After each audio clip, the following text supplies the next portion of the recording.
we are gathered here in the sight of God, in the presence of these witnesses, to celebrate holy matrimony. We shall witness the coming together as husband and wife. Oh wait, sorry.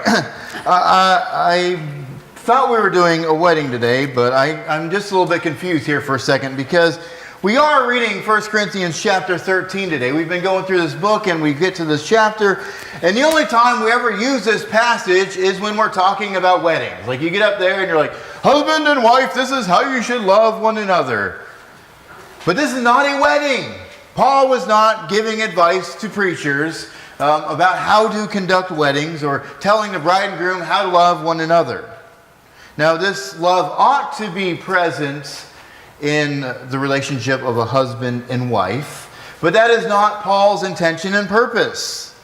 He is not meaning to specifically apply this to marriage. And I know love is the last thing that we should be talking about on Father's Day. We should be talking about killing deer and grunting and doing all those manly things. But real men and real fathers are not afraid to wrestle with difficult topics such as love. Paul here is, in this passage, in 1 Corinthians chapter 13, this isn't just about weddings and marriage and all the happy fluffy stuff. He is teaching Christians how to love one another, show them what real love looks like. And if you claim to be a follower of Christ, you are to love others as Jesus loves you. It is not optional. It is a requirement, a command from Jesus. And I would put it out there that if you are not willing to love others, if you're not willing to love Jesus, if you're not willing to love other Christians, then you are not following the teachings of Jesus. In fact, Jesus himself told us that the world will know that we are his followers by the love that we have for one another. And if we aren't living out this love, then the world is not going to know we are his followers. But what does this love look like? When we look at this concept, this big idea of love, what does it look like? How do we live it out in the church? Luckily, Paul has given us a very thorough definition of what love is and what love is not. And so we're going to look at this passage as he is trying to help the church in Corinth understand how to love. Because if you read this letter that he wrote to this church was really messed up. They had really, every aspect of church life, it seemed that like they had corrupted, that they had made it about themselves rather than about God and rather than about one another. So he's writing this letter to set them back on course, to get them to understand what love really is. And we're going to learn from their stupidity about how we can love one another a little bit better. So as he teaches them how to love, we'll also learn how to love one another.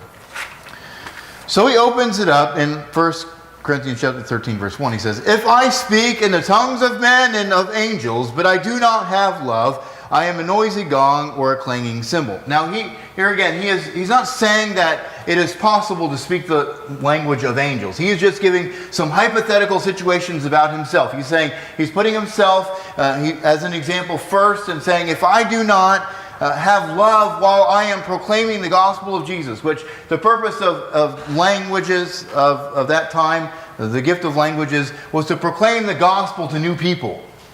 So he is saying if he is able to proclaim the gospel of Jesus in whatever language God enables him, but he does not have love, he is just a very loud, obnoxious, irritating cymbal. Luckily, we can illustrate exactly what he is saying here. You know, if he can speak the languages of angels and he can proclaim the mysteries of God,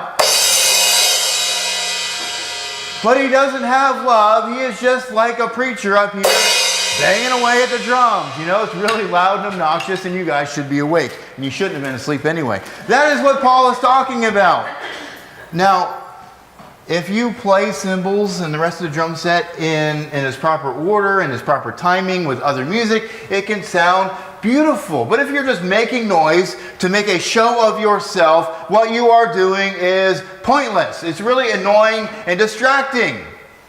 And that is what he is trying to get across here. But then he goes on to say, and if I have prophetic powers and understand all mysteries and all knowledge, and if I have all faith so as to remove mountains, but I have not love, I am nothing.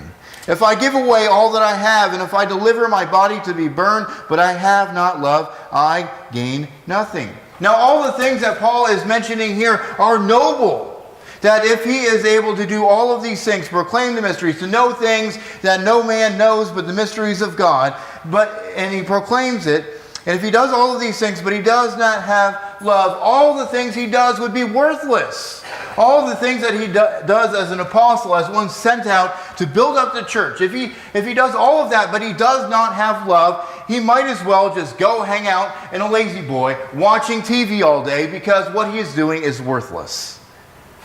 But then he goes on to say, if he were to make the most extreme sacrifices for the kingdom of God, even his own life, but he lacked love, he would have no reward. It would gain him nothing. And remember, Jesus, in his ministry, he said that to those who were saying, well, Jesus, look, we have left everything for you. What is going to happen to us? And Jesus says, don't worry about that. I am going to reward those who leave their fathers and mothers and their houses and everything that they have to follow me. I will reward those who make sacrifices for me. But that goes out the window the second that we stop doing it out of love. And keep in mind, Paul himself had sacrificed a lot for the kingdom of Jesus. He sacrificed his comfort, his safety, his well-being. He sacrificed his health and his wealth. And eventually he would give his own life to the kingdom of Jesus. And he says all of that would gain him nothing. It would be pointless without love. And I think what Paul is trying to tell us is that true love supports all that we do for Jesus. It's what holds it up and gives it structure and meaning and purpose. Think about it this way. If you have a bridge, you don't just have the part that you drive on. That is the least important part of the bridge. The most important part of the bridge are the girders that hold up the road. You put the girders to actually span the distance, and then you put the decking and the road top and the guardrails and all that on it. And if those girders underneath begin to crumble, or if they're made of bad materials, the whole bridge will eventually collapse from all the weight on top of it. And for us, love must be those girders that hold everything up. So everything that we do for Jesus, for the work of the kingdom, to build up the church, it has to be built on love. If love is not the basis of everything that we do, it is going to collapse. And Jesus himself affirmed this when he was asked, what are the greatest commandments of all the law? He says, love God and love your neighbor as yourself. And the rest of the whole Old Testament law revolves around this. All the rest of the law is built on the command of love.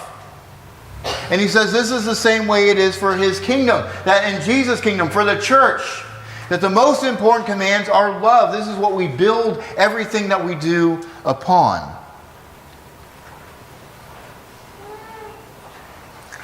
But any other thing that we try to use to support the works that we do, the service that we do, the ways that we help one another, if we build it upon anything else, we're asking for structural failure.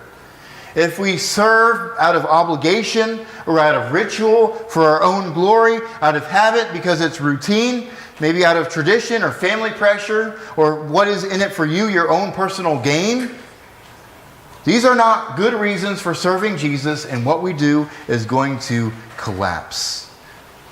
Even reaching the lost, which is our primary job as a church, if we do that without love, if we do it out of spite or hate, then it is going to collapse. Sure, some of these things might hold us up for a little while, but eventually it is going to fall apart. So Paul here, he's brought up the idea of love. The word that he uses here is agape. It's kind of like an unconditional love. Not based off of the other person, but based off of what you do for the other person. It's not just about having affection or care and concern about them, but it is actions and attitudes that are directed towards the well-being of that person, or in the case of God, to honor God. And to help understand the Corinthians, understand more about what love is, he goes on and gives them a very good description. And this is the part that's usually thrown out there at weddings. He says, love is patient and kind. Love does not envy or boast. It is not arrogant or rude. It does not insist on its own way. It is not irritable or resentful. It does not rejoice at wrongdoing, but it rejoices with the truth. Love bears all things. It believes all things. It hopes all things. And it endures all things. So this is a very well-rounded description that he gives. And again, it's not just for married people. Now, this should be how married people love one another. But this is how all the followers of Jesus are to love one another. And I think what Paul is getting at here is true love lifts up and it does not tear down. The biggest thing, he starts off with that love is patient and it is kind. That it doesn't snap at people. It is patient when people mess up. And it is kind. It's not harsh or mean or evil, but it is kind. And so that is the foundation. That is the beginning. It is positive. It helps people to be built up and grow rather than tearing them down. And when people live the kind of love that he describes, it helps people to have genuine Christian community. It helps them to overcome their struggles and their trials. It helps people deal with imperfect, difficult people. And it helps us to honor Jesus. And this kind of love doesn't see people as objects to use for our own enjoyment or to get ahead in life. And in fact, the kind of love that Paul talks about here looks like stooping down to other people's level to help them out. So Paul here, you see in this list, there are some positive things that he highlights and some negative things that he says that this has no part in love. But some of the negative things here that he lists, we often make these things like socially acceptable. We say, and we write it off, well, that person is just like that. That person, they're just a little bit harsh with their words. Just ignore them. Just let them be. But none of the negative things here that Paul says are acceptable in the body of Christ. And conversely, sometimes the other positive things, maybe we're too lazy to do, or it takes too much energy, so we don't do the positive things that he does here. But again, this isn't acceptable. But I do want to kind of highlight a couple of the more negative things that Paul highlights here to get a good grasp on what he is saying. Because some of the words we just throw out there and it can have all sorts of meaning that we don't necessarily think through. And the first thing I want to highlight is Paul says, don't be rude. And you might think, well, don't chew with your mouth open, which for me, that's a big pet peeve. It drives me nuts when my kids are chewing with their mouth open. I just want to smack them. Dude, I have problems, okay? I need to be patient, like Paul says here. But he's not talking about that kind of being rude. What he is talking, or your elbows on the table. Some of y'all are a little hung up on elbows on the table. He's not talking about that kind of stuff. But he's saying, when he's saying being rude, he's saying don't do things to a person that are morally or culturally inappropriate, especially things that will cause a person embarrassment. This can be publicly embarrassing somebody because they have done something dumb or bad or stupid, and you say, "Well, look what Dave did over there. I can't believe that Dave would root for West Virginia University. That's just crazy." That kind of thing. I'm just messing with him. That would be embarrassing if you point out somebody's flaws in front of other people in the wrong context. That's rude. Or pressuring somebody to sin, like trying to get them to do something that they shouldn't do. Spreading gossip about somebody, whether it's appropriate or not, can bring embarrassment and shame to somebody. Or maybe giving too many details of medical issues when you're sharing prayer requests. That likewise can be embarrassing. Being nosy or making comments about a person's appearance, like their height or their weight or how they're dressed. Or maybe not being tactful when you tell somebody the truth. Here he says that love does not rejoice in wrongdoing, but it rejoices in the truth. I think this is something that we really need to consider in our day. Because we live in an age where Christians are standing alongside people who are doing things that are obviously unbiblical and unscriptural, and Christians are standing right alongside them, celebrating their pride and holding up and elevating what they're doing, the sinful thing that they're doing, as good and right and holy, whereas the Scripture tells us a whole different story. And this is apparent as Christians participate in gay pride rallies, but we also do it in more subtle ways. When we make all sorts of sins acceptable and we say, it's okay to do that, or we encourage somebody to do that, whether it's getting drunk or overeating or gossiping or all sorts of other things that we say, it's okay to do these things when really it's not. The next thing that I want to highlight is Paul says, don't be irritable. Man, sometimes we can be the most irritable people. I'm just speaking in general, me included. And we sometimes will make an excuse, I haven't had my coffee yet. Okay? Or my Coca-Cola yet. Or tea yet. I haven't had my caffeine, so I get a pass on being irritable. No, Paul doesn't say you get a pass because you've just woken up. Now, I struggle with also being irritable, and I'm not talking about my bowels, okay? I'm just sometimes irritable. But it's not okay to be irritable or to be easily irritated and annoyed by things. If something doesn't go your way, or if something happens that you don't like, it is so easy to get easily irritated and offended, but that is not okay. We're supposed to keep our emotions in check and not allow external circumstances to make us flustered and so irritable. Talking to myself too, by the way. He says, don't be resentful. Man, we need to hear this in our culture because we are taught all the time to be resentful. That you've got to resent the Democrats, you've got to resent the Republicans, you've got to resent the people from a different county or from a different state or a different sports team. Well, we've got to resent people who are foreigners, or we resent all of these people. We hold on to anger and hostile feelings. Or we hold on to wrongs that somebody has done against us. When somebody has wronged us, we hold it against them for years and years and years. We fight about the same thing for years and years and years. Instead, we are supposed to let things go. Let bygones be bygones. Be quick to forgive people and let things go. But instead, Paul here, he gives us positive things that we're to do. To be patient and kind. To not envy what people have, but rejoice in the things that people have. Rejoicing in the truth and righteousness. To bear all things. To help other people with their burdens. To deal with people and be patient with them when they are being imperfect. And believes the truth and hopes in what Jesus has and endures all things, that we don't give up on our faith so easily. This is what love looks like.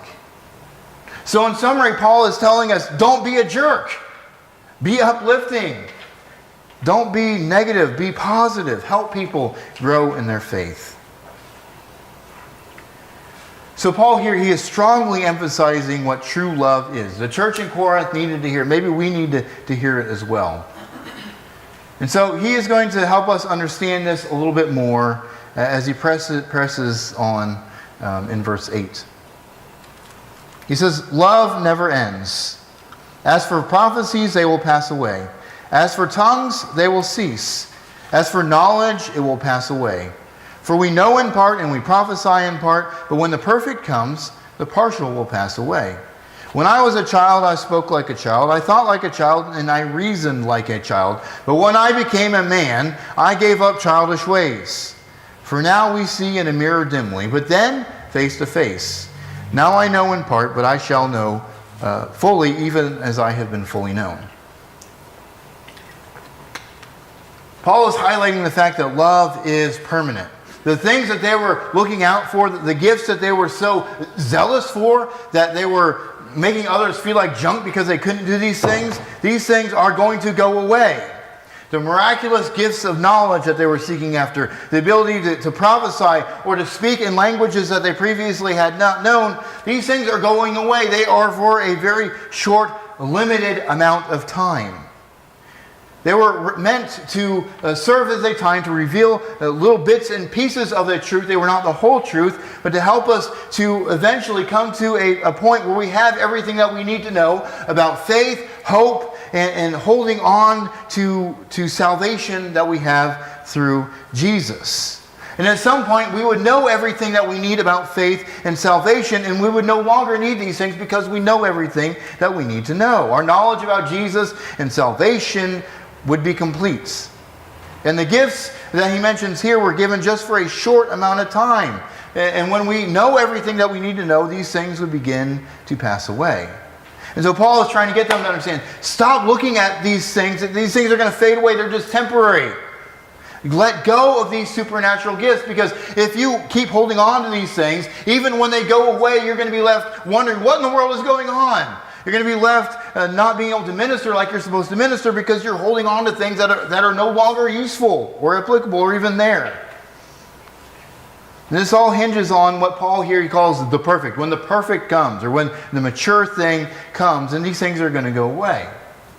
This is commonly believed to be referring to the time when the New Testament was complete, when we have all the letters from Paul and Peter and John, when we have the body of knowledge that we need for salvation, that these things would go away. And we see, when you read the book of Acts and when you read the New Testament, you see these gifts do end up fading away. And once you get into the first century, the church leaders wrote down and noted that these gifts had passed away. So their time was short, and the church in Corinth would do themselves a disservice if they keep focusing on something that is only temporary and that is going to be quickly fading away. So they were to focus on what is permanent instead of what is temporary. We are to love Jesus and our neighbor, not gifts and methods. So I think Paul is saying that true love lets go of the temporary. And we might not necessarily struggle with holding on to the gifts that are temporary, like tongues and knowledge and prophecy. Now, some people still clamor after these things, and they still eagerly desire these things, and it distracts them from the mission of Jesus. But we might not necessarily struggle with that. But we might struggle with holding on to the way that things have always been. We make comfort, stability, and predictability idols. We hold on to styles and practices and policies and strategies that might have been good for a season but are no longer valid. When we say things like, we've always done it that way, or, oh, we've never done it that way, or, oh, so-and-so started this 50 years ago and we're still doing it just because, we might be holding on to the temporary rather than what is permanent. Which we should be holding on to love and the revealed truth of Jesus. Now think about it this way.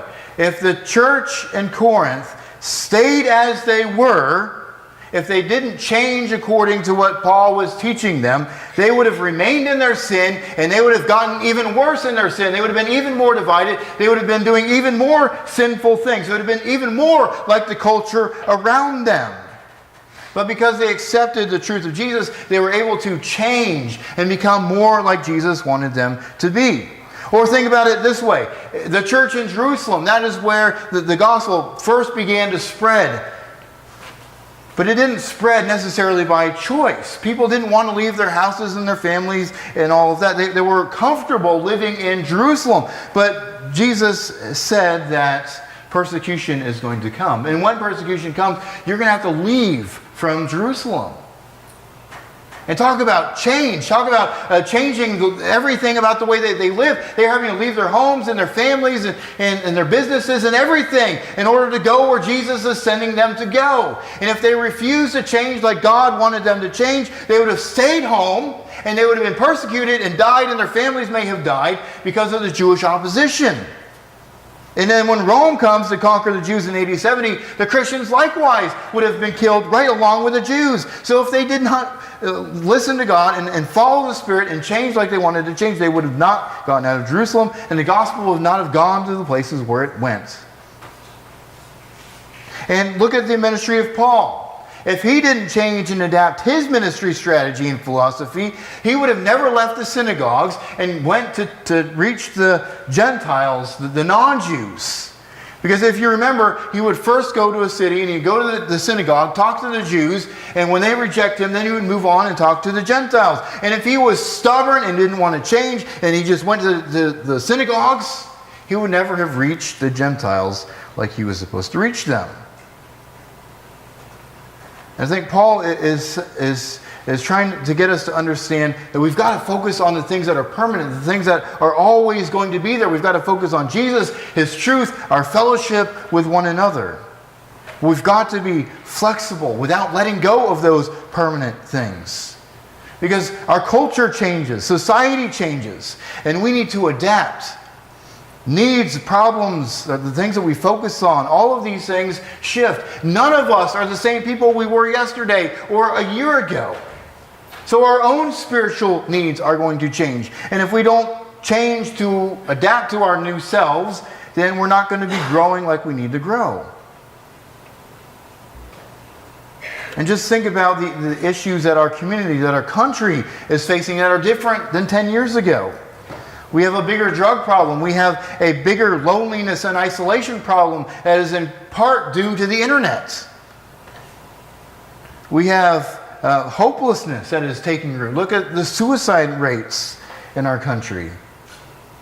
And if we don't think outside of the box and consider new ways to bring the good news of Jesus to our community, then we're going to miss out on what Jesus is wanting to do through us.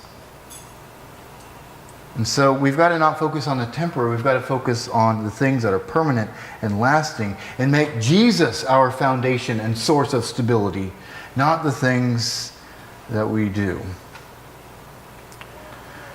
And so instead of focusing on these temporary things, what should the church in Corinth focus on? What should we focus on? Well, he tells them. In verse 13 he says, "So now faith, hope, and love abide.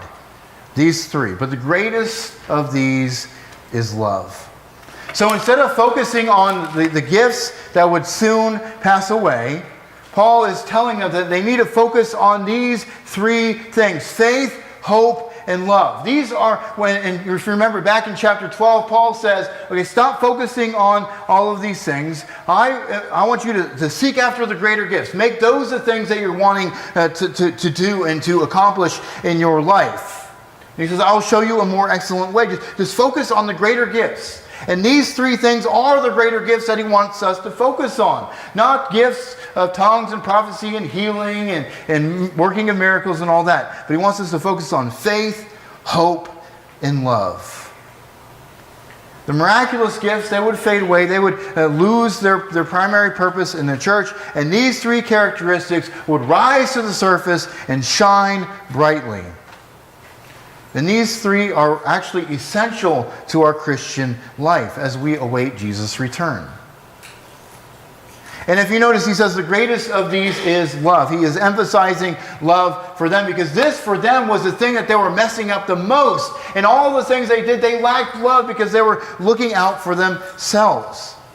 And so in each context, what Paul might say is the greatest thing might actually be different. In other churches, when he writes to them, I think in the book of one of the letters to Thessalonica, he says faith, hope, and love, but he changes up the order because he's emphasizing something different because they needed a different thing. They needed hope, or they needed to grow in their faith. And so Corinth, they needed to hear about love because they were so divided and so selfish. But for us, we might need to think about which one of these we lack the most and which one Jesus might need to strengthen in us. But I think we need to understand that true love lets Jesus bring growth. We need Jesus to develop these characteristics in us, and we need to allow him to develop these characteristics in us. Rather than searching for things that are so surface level and so temporary, we need to allow Jesus to grow our faith, our hope, and our love. So maybe you struggle with your faith. Maybe your faith is weak. You might not know enough about Jesus, or maybe you have a hard time applying the knowledge that you have about Jesus to your everyday life. Or maybe you don't trust that Jesus is going to take care of you when you start living the way that he wants you to live. You know that it's going to be hard, and maybe you don't trust that he's going to take care of you in that process. Or maybe fear takes hold when you want to live out in faith, but you're paralyzed by fear, you don't do what you're supposed to be doing. Or maybe your weakness is hope. Maybe you're discouraged by the way things are going. Your hope might be in something temporary, and that is letting you down. Maybe your hope is in a relationship or some other person who is not Jesus. Or maybe your hope is in some goal that you're unable to achieve. Or maybe you just don't know about the great hope that Jesus provides. Or maybe your weakness is in fact love. As you consider Paul's description of love here, you realize that you have been a jerk.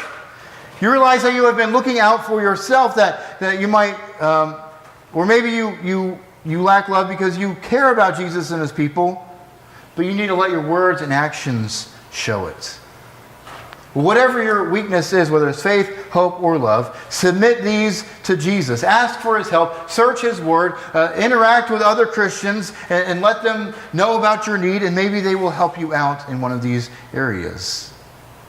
But if you love Jesus and his people, let him work to grow you in your area of weakness. So I just want to wrap all of this up. Paul's given us a great challenge. He's given us a rather difficult definition of love. If we're honest, this is a hard thing to do.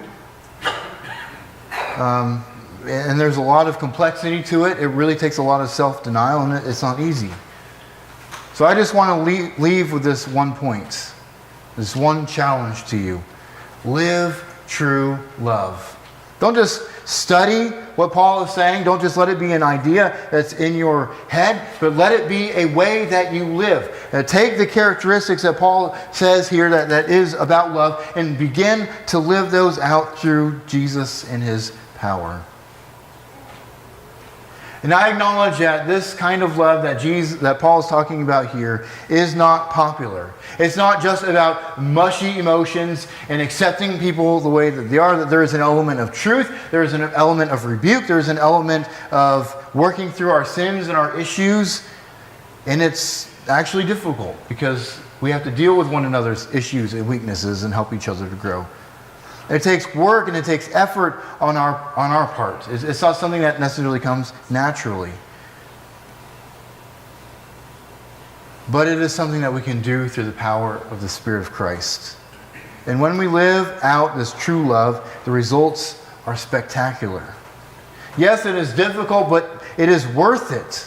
When we live out the true love of Jesus, we show that the world that we are serious about following him. It shows that we really love Jesus and one another, and that the love of Christ really does make a difference in our lives.